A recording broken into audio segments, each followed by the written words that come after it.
like a schoolyard flasher, serial rapist. Let me just slip into something a little more comfortable. Oh yeah. What's up guys, this is Jeron with Savage Gym. Today I want to take a little bit of time and talk to you about rest and how making sure to take adequate time for rest and knowing how to manipulate rest as it stands in your training program is really going to help you maximize not only your long-term success, but also help you avoid injury and help you stay motivated to train over a long period of time and not get burnt out. Now, I get a lot of questions about some of the best ways to maximize recovery from training, whether that be from something as simple as supplementation to some of the new trends that are coming out in the form of like cryotherapy or ice baths or contrast showers. And typically the people who are asking for those more complicated solutions are not taking the simpler steps that are required to maximize your recovery. This being proper hydration, making sure you're paying attention to good quality nutrition, and your sleep, which coincidentally is the most important aspect of your rest. Sleep is so important because this is the time where your body is recovering from the training that you're doing.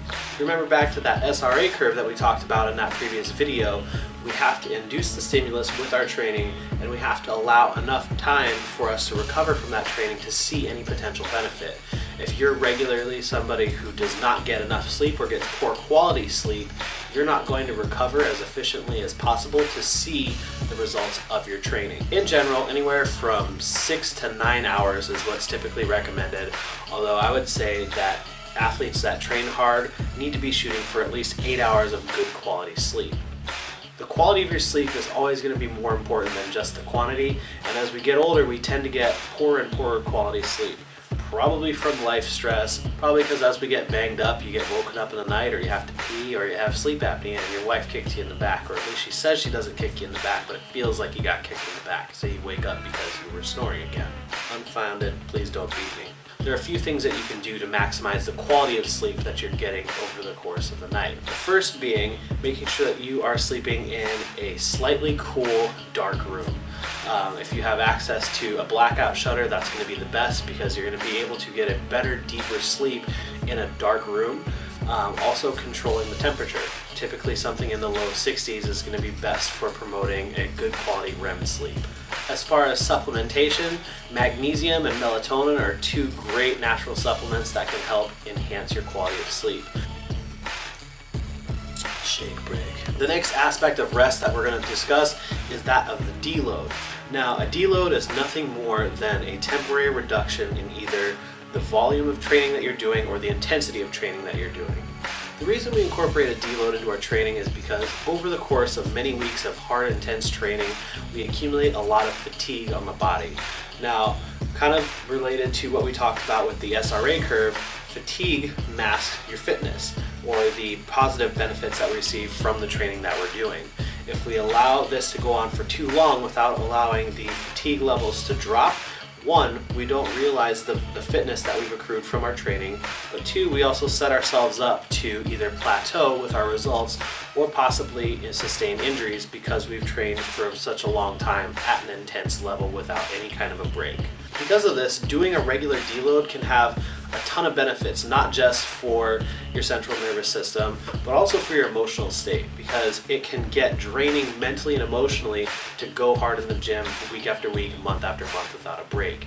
And sometimes just taking that light week or that easy week or just doing something else altogether can be just what you need to remind you why you enjoy training in the first place. There are a few different ways that we can implement a deload in your training. Depending on your program, sometimes you may have a pre-scheduled deload in the form of something happening every 4 to 6 weeks, or you may use a more auto-regulatory type program where you adjust your training weights and intensity and volume based on how you feel or how the bar is moving.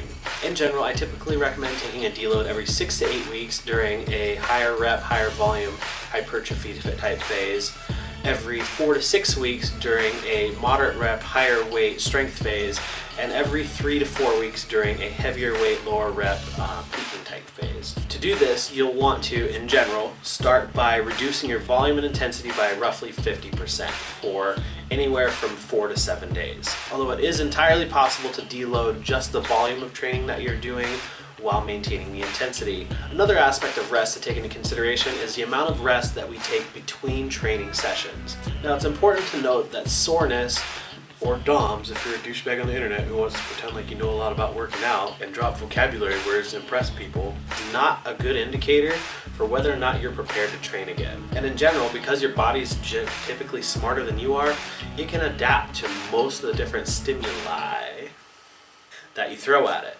If you don't believe me, ask the person who worked on a farm for 20 years doing the same type of intense manual labor day in and day out whether or not they needed to take a deload from doing life. Now, there's been an increase in popularity of high frequency type training, and with that higher frequency you'll have the responsibility of monitoring and dispersing your training volume over the course of that week.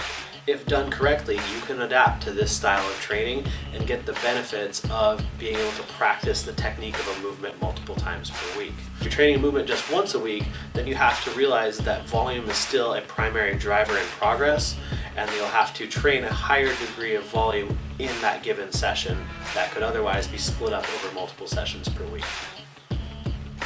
Now, another important aspect to take into consideration with the frequency of your training is going to be your training age. If you are someone who's been lifting for 6 months, you are going to be able to recover a lot more quickly from your training than somebody who's been lifting for 20 years. This is for a few different reasons. One, somebody who hasn't been lifting that long typically isn't as coordinated with the lift and is not capable of recruiting the same degree of their own muscle tissue as somebody who's been training at a high level for a long period of time.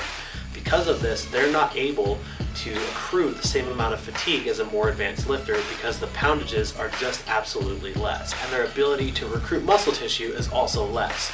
So even at a given percentage, let's say both are working at 85% of their max, the stronger lifter is recruiting more muscle tissue more efficiently and causing more damage to their body than the less advanced lifter. Add to this the fact that if you are several hundred pounds stronger than someone else, you're doing more overall volume just by nature of lifting heavier weights. Your gender can also be an important variable with regards to how frequently you can train. In general, women have a higher ability to handle more training volume at a higher intensity than men do. Part of this is because men have more muscle tissue and accrue fatigue more quickly. There's also a difference in the fiber types. And so women are able to train more overall volume at higher weights than men are, and that will affect their tolerance to different training frequencies and their ability to recover from them and make progress. In general, it makes the most sense to pay attention to your weekly training volume and making sure that that's being dispersed properly over the course of your training week, and also paying attention to the different intensity levels that you're training at over the course of the week. For example being, I would not necessarily recommend trying to max out your deadlift on Monday and then max out your squat on Tuesday. Because of the fatigue that will occur in your back from the deadlifts, that is going to set you up to not be completely recovered or be in the safest position to then load your spine the next day. Now, the next aspect of rest that we need to discuss is that of the amount of rest that you're taking between sets in a given training session. Now, there are a few different elements of this that all come into play. The first being the intensity of work that you're doing. So in general, the higher weight that we're lifting or the higher percentage relative to our 1 rep max that we're training with, the more rest you're going to want to take between sets. This is for a few different reasons. One, your central nervous system typically takes longer to reboot or to be prepared to perform again than your muscular system. So if we're working at 90+% of our 1 rep max, we're going to need anywhere from 5 to 8 minutes between sets to be able to optimally perform the next set. If we're working more in the 50 to 70% range, then rest periods closer to a minute are going to be a little bit more applicable. This, however, is going to depend on the second aspect, which is the exercise complexity. Now, with our competitive movements, the squat, bench, and the deadlift, our goal is always to develop proper technique and good sound movement. Because of this, we're going to choose rest periods for these movements that allow us to maintain technical proficiency in the lift. So that means that things like squat, bench, deadlift, or the different variations that we use to build up these movements are going to be given adequate rest to be able to perform them again with technical proficiency, whereas isolation movements such as a bicep curl, where there's a low skill-based movement, are going to take less rest. The size of the exercise is also important. So with a squat or deadlift, because it recruits more total muscle tissue, you're going to need more rest between sets on these exercises than you would on a bench press or an overhead press. The next aspect to take into consideration is the intent of the session. If you're in more of an off-season part of your program, then we're going to be working with lower percentages with the intent of building new muscle tissue. If this is the case, then we obviously want to keep our rest periods a little bit lower than if we are peaking for a competition or we're working with those higher percentage weights. Because of this, it's important to know what your purpose is with that session. Is it to build muscle tissue or to build work capacity? If so, then we want to keep the rest periods lower so that way we can improve on the density of our training or the amount of work that we're getting done in a given period of time. If we're working on peaking and we're working with higher percentage weights, then longer rest periods are more adequate. What's important here is to remember the intent of the session and actually hold yourself accountable to it and not be the person doing sets of 5 at 70%, taking 15 minutes rest between sets. So hopefully this is giving you some good information and you're able to now maximize your ability to rest both during your sessions, between your sessions, and outside of training altogether to maximize your results. As always, I hope you enjoyed the video. If you have any questions, feel free to drop a comment in the box below. Be sure to connect with me on Facebook, Instagram, Twitter, MySpace if you can still find it. I'm on Snapchat now I don't do anything on there yet. I haven't figured it out. I'm getting old. And yeah, that's that. So hope you enjoyed the video. Check out the gym's website, savagegym.com, and I will see you in the next video.